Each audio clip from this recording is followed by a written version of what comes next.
Gold trusted gold buyers తాకట్టులో ఉన్న బంగారాన్ని విడిపించి ఈ రోజు ఉన్న మార్కెట్ ధరకే కొనబడును. మరిన్ని వివరాలకు సంప్రదించండి 77107720. ఆంధ్రప్రదేశ్ రాజకీయాలు చాలా రసవత్తరంగా మారుతున్నాయి. మరి ముఖ్యంగా Andhra Pradesh state fibre net limited కి సంబంధించి చైర్మన్ గా జీవిరెడ్డి రాజీనామా తర్వాత రాజకీయాలు మరింత ఆసక్తికరంగా మారుతున్నాయి. మరి ముఖ్యంగా చైర్మన్ కి ఎండీకి మధ్య ఆ వివాదం చినికి గాలివాన్గా మారిందంటూ చర్చ జరుగుతున్న నేపథ్యంలో అసలు ఇంతకీ ఏపీ అంటే Andhra Pradesh state fibre net limited APSFL అక్కడ ఏం జరిగింది, ఎప్పుడు ప్రారంభమైంది, ఏం జరిగింది, ఎందుకు ఇంత రచ్చగా దారితీస్తుంది ఒకసారి మాట్లాడుకునే ప్రయత్నం చేద్దాం.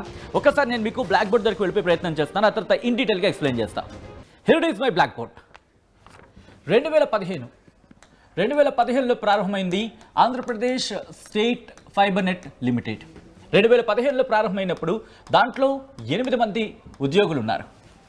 అయితే 2019 నాటికి ఈ సంఖ్య 111కు చేరింది.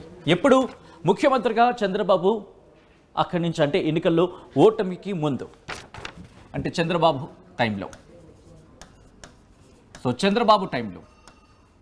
అయితే 2024 ఈ సందర్భానికి 1350 మంది. ఇది ఎప్పుడుది? జగన్ ఆంధ్రప్రదేశ్ ముఖ్యమంత్రిగా జగన్ ఉన్న సందర్భంలో. సో ఇక్కడ ఇదే చర్చకు దారితీస్తుంది. ఎందుకంటే కనుక 2019కి సంబంధించి 2019కి 111 మంది ఉంటే కనుక 2024కి 1350 మందికి సంబంధించి ఇక్కడ క్వశ్చన్స్ రైజ్ అవుతుంది ఏంటంటే అనర్హులకు సంబంధించి. అనర్హులని సో ఎవరైతే అర్హులు కాదు అనర్హులను దీంట్లో వాళ్ళకి జీతం కోసం లేకపోతే వేరే కారణాలు ఇతర అనర్హులని చేర్పించారు. ఎప్పుడు ఇది? 2019 నుంచి 2024 ఈ టైం పీరియడ్లో.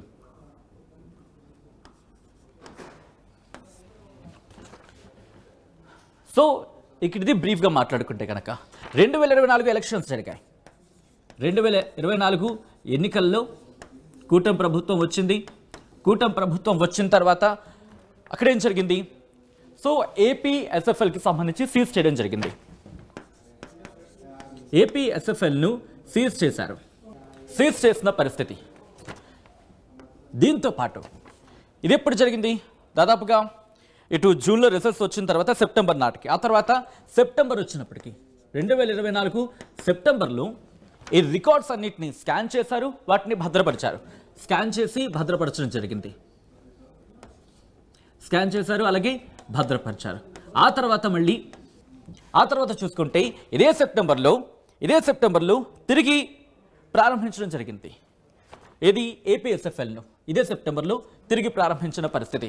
ఆ తర్వాత ఏం జరిగిందంటే కనుక 2024 గురించి మాట్లాడుకుంటే 2024 గురించి మాట్లాడుకున్నప్పుడు ఇక్కడ ఏప్రిల్కి డిసెంబర్కి కంపారిజన్ చేయడం జరుగుతోంది. ఏప్రిల్కి అలాగే డిసెంబర్కి. సో ఏప్రిల్ జీతాలు ఇచ్చే నాటికి ఎంతమంది ఉద్యోగులు ఉన్నారనే అంశానికి సంబంధించి మాట్లాడుకుంటే ఏప్రిల్లో జీతాలు ఇచ్చే నాటికి అక్కడ 1342 మంది ఉన్నారు. కానీ డిసెంబర్ నాటికి సంఖ్య 945కి పడిపోయింది. కారణం ఏంటంటే ఇక్కడ ఉద్యోగుల తొలగింపుకి సంబంధించి ఇక్కడ చర్చ జరుగుతోంది ఉద్యోగులకు సంబంధించి. కానీ దీనంతటికన్నా ముందు ఎందుకంటే ఏప్రిల్ డిసెంబర్కి సంబంధించి. సో నవంబర్ వచ్చినప్పటికీ జీవీరెడ్డిని ప్రభుత్వం ఏపీఎస్ఎఫ్ఎల్ చైర్మన్గా నియమించింది. ఏపీఎస్ఎఫ్ఎల్ చైర్మన్గా జీవీరెడ్డిని నియమించిన పరిస్థితి. కానీ మీరు గమనిస్తే కనుక ఏప్రిల్లో 1342 ఉన్న సంఖ్య డిసెంబర్ నాటికి 925కు చేరిపోయింది. దీంట్లో మీరు గమనిస్తే ఈ 1342 మందిలో కాంట్రాక్ట్ ఉద్యోగులు 725 మంది, అలాగే అవుట్సోర్సింగ్కి సంబంధించి 617 మంది ఉన్నట్టుగా తెలుస్తోంది. అలాగే డిసెంబర్కి సంబంధించి చూస్తే ఈ 925 మందిలో కాంట్రాక్ట్ మీద 630 మంది, దాంతోపాటు అవుట్సోర్సింగ్కి సంబంధించి 295 మంది ఉన్నట్టుగా గుర్తించిన పరిస్థితి. సో ఇక్కడ తొలగింపు గురించి మాట్లాడుకుంటే ఈ పాయింట్ నాకు గుర్తుపెట్టుకోండి. ఇక్కడ తొలగింపుకి సంబంధించి మాట్లాడుకుంటే 417 మందిని తొలగించిన పరిస్థితి. 417 మందిని తొలగించిన పరిస్థితి. ఈ 417 మందిలో కాంట్రాక్ట్ ఉద్యోగులు 95 మంది, అవుట్సోర్సింగ్కి సంబంధించి 322 మంది ఉన్నారు అనేది మనకు అందుతున్న సమాచారం. ఇక్కడ నవంబర్లో జీవీ రెడ్డిని ఆంధ్రప్రదేశ్ స్టేట్ ఫైబర్ నెట్ లిమిటెడ్కి సంబంధించి చైర్మన్గా నియమించిన పరిస్థితి. ఆ తర్వాత ఇక్కడ ఆయన ఒక ప్రెస్ మీట్ కూడా నిర్వహించారు. ఐ థింక్ డిసెంబర్ 19 ఆయన ప్రెస్ మీట్ నిర్వహించారు. ఫస్ట్ రివ్యూకి సంబంధించి ఆయన మాట్లాడిన తర్వాత సెకండ్ ప్రెస్ మీట్ కూడా ఆయన నిర్వహించారు. ఇప్పుడు డిసెంబర్కి అరౌండ్ 24లో ఆయన ప్రెస్ మీట్ నిర్వహించినప్పుడు 410 మంది ఉద్యోగుల తొలగింపుకి సంబంధించి ఆదేశాలు కూడా జారీ చేసిన పరిస్థితి. 415 నుంచి 410. సో ఇటువంటి సినారియో ఒక్కసారి ఆ డాక్యుమెంట్కి సంబంధించి కూడా నేను మీకు చూపించే ప్రయత్నం చేస్తాను. ఆ డాక్యుమెంట్ ఒకసారి మీరు చూసే ప్రయత్నం చేస్తే కనుక ఎంతమంది ఉన్నారు అంటే ఏప్రిల్లో ఎంతమంది ఉన్నారు, అట్ ద సేమ్ టైం డిసెంబర్లో ఎంతమంది ఉన్నారు, దాంతోపాటు ఆ 417కు సంబంధించి తొలగింపు విషయంలో ఎంతమంది ఉన్నారు అనేది ఒకసారి ఆ డాక్యుమెంట్ని ఫుల్ ఫ్రేమ్లో చూపించే ప్రయత్నం చేస్తాం. Yes, here it is. మీరు చూస్తే కనుక అదిగోండి, దాంట్లో ఉంది mode of appointment, number of employees as on April 2024, number of employees as on December 2024, number of employees terminated or resigned అంటూ కూడా ఆ డీటెయిల్ ఇన్ఫర్మేషన్ని దాంట్లో ఇచ్చిన పరిస్థితి. దాంతోపాటు మీరు చూస్తే కనుక అక్కడి నుంచి ఒక థర్డ్ పాయింట్ అది అలాగే ఉండియండి ఆన్ స్క్రీన్. మీరు థర్డ్ పాయింట్ చూడండి, ద ఆఫీసర్ అదంతా కూడా సీజర్కి సంబంధించి అవన్నీ కూడా మాట్లాడుకున్నాం. కానీ మీరు చూస్తే ఈ committee is constituted to further examine the employees. Out of 931 employees, 200 were found non-resourceful as per report of the internal committee of APSFL dated 21/1/2025. ఈ కమిటీ ఏర్పాటు చేయడం జరిగింది. 931 మంది ఎంప్లాయీస్కి సంబంధించి దాంట్లో 200 మందిని వాళ్ళు నాన్ రిసోర్స్ఫుల్ అంటే అనర్హులుగా as per report internal committee 21/1/2025 internal committee ఏపీఎస్ఎఫ్ఎల్కి సంబంధించిన కమిటీని ఏర్పాటు చేయడం జరిగింది. ఆ కమిటీ ఇచ్చిన రిపోర్ట్లో అనర్హులుగా ఇంకొక 200 మందిని గుర్తించిన పరిస్థితి. సో ఇటువంటి సినారియోలోని ఈ 200 మందికి సంబంధించి అనర్హులుగా తొలగించారని చైర్మన్ జీవీ రెడ్డి ఆదేశించినట్టుగా తెలుస్తోంది. ఇక్కడే ఇష్యూ అనేది తలెత్తింది. ఈ 200 మంది తొలగింపు ప్రక్రియకు సంబంధించి ప్రారంభించిన నేపథ్యంలో ఆ తర్వాత సెప్టెంబర్ 2024 నుంచి నవంబర్ 2024కు సంబంధించి కూడా మాట్లాడుకుంటున్న పరిస్థితి. సో ఇక్కడ ఈ కమిటీ ఇచ్చింది 200 మందిని అనర్హులుగా తొలగించారని చైర్మన్ జీవీ రెడ్డి ఆదేశించారు. జీవీ రెడ్డి ఆదేశాలను ఎండి దినేష్ కుమార్ లైట్ తీసుకున్నారంటూ ఆయనే చెప్పుకొచ్చిన పరిస్థితి. ఇన్ఫాక్ట్ చైర్మన్గా జీవీ రెడ్డి, ఆ తర్వాత దినేష్ కుమార్ వ్యవహార శైలిపై జీవీ రెడ్డి అసహనం వ్యక్తం చేసిన సందర్భాన్ని చూసాం. ఆ తర్వాత చైర్మన్ పదవికి రాజీనామా చేస్తున్న పరిస్థితి. సో ఇక్కడ అనేక అంశాలను ప్రస్తావించడం జరుగుతోంది. మరి ముఖ్యంగా 417 అట్ ద సేమ్ టైం 200 మందికి సంబంధించి అందరినీ ఒకసారి తొలగిస్తే లీగల్గా ఇష్యూస్ వస్తాయా, ఆ కోణంలో ఏమైనా డెసిషన్స్ మారాయా, లేకపోతే ఎందుకు ఇంతటి వైఖరిద్దరిలో కూడా అంటే ఇటు దినేష్ కుమార్కి సంబంధించి కావచ్చు, అట్ ద సేమ్ టైం ఇటు చైర్మన్ జీవీ రెడ్డికి సంబంధించి అనేది చాలా చాలా చర్చకు దారితీస్తోంది. సో ఇది పూర్తిగా చెప్పుకోవాలంటే ఎందుకంటే 2015కు సంబంధించి ప్రారంభమైన APSFL Andhra Pradesh state fibre net limited 2015లో 8 మంది ప్రారంభమైతే 19 నాటికి 111 మంది ఉన్నారు. అంటే చంద్రబాబు టైంకి, అట్ ద సేమ్ టైం ముఖ్యమంత్రిగా చంద్రబాబు ఉన్న టైంకి, అలాగే 2024 జగన్ ముఖ్యమంత్రిగా దిగిపోయిన నాటికి 1350 మంది ఉన్నట్టుగా తెలుస్తోంది. దీంట్లో 2019 నుంచి 2024కు సంబంధించి అనర్హులను గుర్తించాము అనేది ఇక్కడ వినిపిస్తున్న వాదన. ఇది 2024 ఎన్నికల తర్వాత ఏపీఎస్ఎఫ్ఎల్ని సీజ్ చేయడం జరిగింది.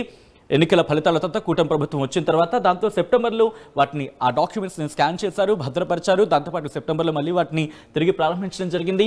ఆ తర్వాత 2024కు సంబంధించి 2024కి సంబంధించి ఏప్రిల్ డిసెంబర్ నాటికి జీతాల నాటికి క్యాలిక్యులేషన్ చేసినప్పుడు ఏప్రిల్లో 1342 మంది ఉంటే కనుక డిసెంబర్ నాటికి 925 మంది ఉండడం జరిగింది.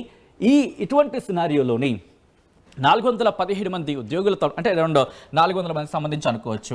ఆ 400 మంది ఉద్యోగుల తొలగింపు, దాంతోపాటు 200 మంది ఉద్యోగుల తొలగింపు. ఈ ఉద్యోగుల తొలగింపు అనేది ప్రస్తుతం ఈ కారణంగానే ప్రస్తుతం ఈ వివాదానికి సంబంధించి పెద్ద చర్చ జరుగుతుందనేది ఇక్కడ ప్రధానంగా మనకు వినిపిస్తున్నమాట. ఈ నేపథ్యంలో చైర్మన్ జీవీ రెడ్డి రాజీనామా చేశారు. జీవీ రెడ్డి రాజీనామా చేసిన సందర్భంలో కూడా ఇదే అంశాలని పేర్కొనడం జరిగింది. ఒకసారి ఆయన ఏమన్నారో చూద్దాం. శశాంక్ హైదర్ ఖాన్ ఇతను ప్రొక్యూర్మెంట్ డిపార్ట్మెంట్లో అసిస్టెంట్ మేనేజర్. సో ఇది మూడోది ఏంటంటే మీ అందరూ తెలుసు, నేను డిసెంబర్ 24వ తేదీన ప్రెస్ మీట్ పెట్టి 410 మందిని ఒకే రోజు ఇర్రెగ్యులర్ ఎంప్లాయీస్ అని చెప్పేసి నేను తీసేయడం జరిగింది. గుర్తుంది కదా అందరికీ, మీ అందరికీ, మీడియా వాళ్ళకి. అయితే ఒకసారి చైర్మన్ స్థానంలో ఒక ఆఫీస్ డెసిషన్ తీసుకున్న తర్వాత 410 మంది తీసేయమన్న తర్వాత వాళ్ళందరూ ఇర్రెగ్యులర్ ఎంప్లాయీస్, అంటే వాళ్ళకి ఏం నోటీస్ పీరియడ్ కూడా ఇవ్వాల్సిన అవసరం లేదు. ఈ రోజుకి అంటే దాదాపు 2 నెలలు అవుతున్నా కూడా ఈ రోజుకి ఒక్క ఎంప్లాయీని కూడా తీసేటట్టుగా అఫీషియల్ ఆర్డర్స్ ఇవ్వలేదు. వాళ్ళందరికీ డిసెంబర్ శాలరీస్ పే చేయడం జరిగింది, జనవరి శాలరీస్ పే చేయడం జరిగింది. ఇప్పుడు మళ్ళీ ఫిబ్రవరి కూడా ఈరోజు ఇంకా 10 రోజులు ఉంటే ఈ నెల కూడా అయిపోతుంది, ఈ నెల కూడా శాలరీస్ పే చేయాలి. ఎందుకంటే నేను ఇన్స్ట్రక్షన్స్ ఇచ్చినా కూడా అఫీషియల్గా అధికారులు ఆర్డర్స్ ఇవ్వకపోతే అది ఎండి గారు కావచ్చు లేదా ఈడీ హెచ్ఆర్ కావచ్చు, ఆ రోజున ఈడీ హెచ్ఆర్ ఇవ్వకపోతే అది అఫీషియల్గా వాళ్ళు ఉన్నట్టే లెక్క. సో ఈరోజు జీతాలు పెద్దలు దాదాపు 1,50,00,000 రూపాయలు ఎవడికి పుట్టిన దండగా ఇది. ఈరోజు ఎవరు కట్టాలి డబ్బులు? ఇదంతా ఇర్రెగ్యులర్ ఎంప్లాయీస్, వాళ్ళు రెగ్యులర్ ఎంప్లాయీస్ కూడా కాదు. ఎందుకు ఆఫీస్ ఆర్డర్స్ ఇవ్వరు? 24 డిసెంబర్లో నేను టెర్మినేట్ చేసిన తర్వాత క్లియర్గా ఇన్స్ట్రక్షన్స్ ఇవ్వడం జరిగింది. తర్వాత మొన్న 28 జనవరి తేదీన మినిస్టర్ గారు ఇక్కడికి వచ్చి రివ్యూ చేసి ఆ రోజు మినిస్టర్ గారికి చెప్పడం జరిగింది. తర్వాత 29న బోర్డు మీటింగ్ పెట్టాము. బోర్డు మీటింగ్లో కూడా ఈ అంశాన్ని మేము బోర్డు మీటింగ్లో పెట్టి ఒప్పుకోవడం జరిగింది, వాళ్ళందరినీ టెర్మినేట్ చేస్తున్నాం. బోర్డు మీటింగ్ అయిపోయి కూడా దాదాపు 20 రోజులు దాటింది. అంటే మేము అంత ఎట్లా కనపడుతున్నాం చెప్పాలంటే, ఒకసారి ఇన్స్ట్రక్షన్స్ ఇస్తే ఇంప్లిమెంట్ అవ్వాలి కదా. అంటే నీకు ఆర్డర్స్ సైన్ చేయడానికి బాధ ఏంటంటున్నాను. మరి ఎవరు సైన్ చేయాలి? రైట్, అది ఇటు ఎండీకి సంబంధించి క్వశ్చన్స్ రైజ్ చేస్తూ నేను ఆర్డర్స్ని పాస్ చేస్తే మీరు సైన్ చేయాలి కదా అంటూ ఈ వివాదానికి సంబంధించి తారాస్థాయికి చేరుకుంది. దీంతో ఆయన రాజీనామా చేశారు ఆంధ్రప్రదేశ్ స్టేట్ ఫైబర్ నెట్ లిమిటెడ్కి సంబంధించి. ఈ నేపథ్యంలో Andhra Pradesh state fibre net limited అంశం మీద మీ అభిప్రాయం ఏంటి? చైర్మన్గా జీవిరెడ్డి రాజీనామాకు సంబంధించి మీరు ఎలా చూస్తారు? ఈ వివాదానికి సంబంధించి మీ అభిప్రాయం ఏంటి అనేది కామెంట్ బాక్స్లో మెన్షన్ చేయండి. ఇది మొత్తంగా అయితే మాత్రం ఏపీ స్టేట్ ఫైబర్ నెట్ లిమిటెడ్కి సంబంధించి అంశం. ఆయన రాజీనామా చేశారు. ఆ రాజీనామా లెటర్ని ఒకసారి మీరు చూస్తున్నారు ఆర్టీవీ స్క్రీన్ మీద. ఇదిగో మరి ముఖ్యంగా మీరు చూస్తే శ్రీ నారా చంద్రబాబు నాయుడు గారు అంటూ విషయం అంటూ రాజీనామా సమర్పణ చెబుతున్నాయి. వ్యక్తిగత కారణాలతో నేను తెలుగుదేశం పార్టీ ప్రాథమిక సభ్యత్వం, జాతీయ అధికార ప్రతినిధి హోదా మరియు Andhra Pradesh state fibre net limited chairman పదవుల నుంచి రాజీనామా చేస్తున్నాను. మీరు నాపై ఉంచిన విశ్వాసానికి, అందించిన మద్దతుకు మరియు నాకు ఈ కీలకమైన బాధ్యతలను నిర్వహించే అవకాశం కల్పించినందుకు హృదయపూర్వక కృతజ్ఞతలు తెలియజేస్తున్నాను. తెలుగుదేశం పార్టీ మరింత బలంగా ఎదిగి ప్రజాసేవలో ముందుండాలని ఆకాంక్షిస్తున్నాను. ఇక మీదట పూర్తిగా న్యాయవాద వృత్తిలో కొనసాగుతాను మరియు భవిష్యత్తులో ఎటువంటి రాజకీయ పార్టీలో చేరే ఉద్దేశం లేదంటూ కూడా ఆ లెటర్ని, రాజీనామా లెటర్ని చెబుతూ ఇకపై రాజకీయాల్లో ఉండను, ఏ పార్టీలో కూడా చేరనంటూ కంక్లూజన్ ఇచ్చారు ఆయన. ఈ నేపథ్యంలో మీకేమనిపిస్తుంది అనేది ఆయన రాజీనామా అంశానికి సంబంధించి, at the same time Andhra Pradesh fibre నెట్లో ఏం జరిగిన అంశానికి సంబంధించి మీకేమనిపిస్తోంది కామెంట్ చేయండి. మరిన్ని వీడియోస్ కోసం ఛానల్ ని సబ్స్క్రైబ్ చేయండి. లేటెస్ట్ అప్డేట్స్ కోసం వాట్సాప్ ఛానల్ ని ఫాలో అవ్వండి. ఆ లింక్ డిస్క్రిప్షన్ లో ఉంది.